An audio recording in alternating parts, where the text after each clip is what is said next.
Hey, welcome everyone to unboxing the Soundcore Life Q35 noise cancelling headphones. So on the side of the box, it'll list that they have sold 20 million units of Soundcore headphones in total, not just this model.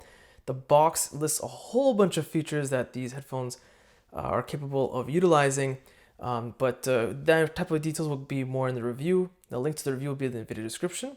So we'll cover all those features, even if they work properly or not.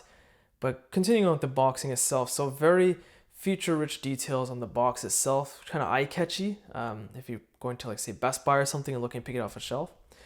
But then continue on. So here's the documentation in a little seal. Very tough to open seals, just kind of rip it open with some force to get it out of there.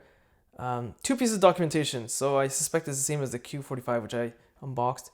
This will be a quick start guide, or rather, they're making an over-cumbersome quick start guide in my opinion. The instructions are in different languages on the top and bottom, but then the instructions continue on the back. So I don't think it needs to be this complicated in my opinion, okay? It's just headphones at the end of the day. They could be feature rich, but most of the features should be listed in the app. But yeah. So here's safety and warranty information. I just find that the quick start guide is just a waste of paper. They should have most of the stuff in the app in my opinion. The case itself is rather hard. It's good enough to be in a laptop bag. You put it in a suitcase, but you just want to be a little careful. It's not the toughest case, but still a hard carrying case nonetheless. And here seems to be the cables in a separate little pouch within the case itself. Get that out of here. So let's see what we get. So we got a plain adapter.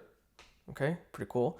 And a USB-A to USB-C charging cable. Unfortunately, it's not pure USB-C. It's rather unfortunate.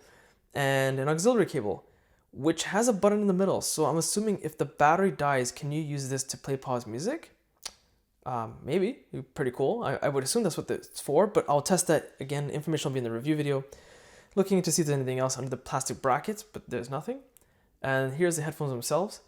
And just taking the sticker off, looks like it's telling you, like, if you hold this side for 1 second, it'll turn on transparency mode, and NFC for quick pairing with certain devices, most likely Android. There's some writing on the side that says active noise cancelling, and don't find that to be the most attractive thing to look on the side, but I'll go into more details about the design in the review. So again, a link to the review will be in the video description, as well as links to my social networks and website. Be sure to hit the like button, subscribe, and thanks for watching.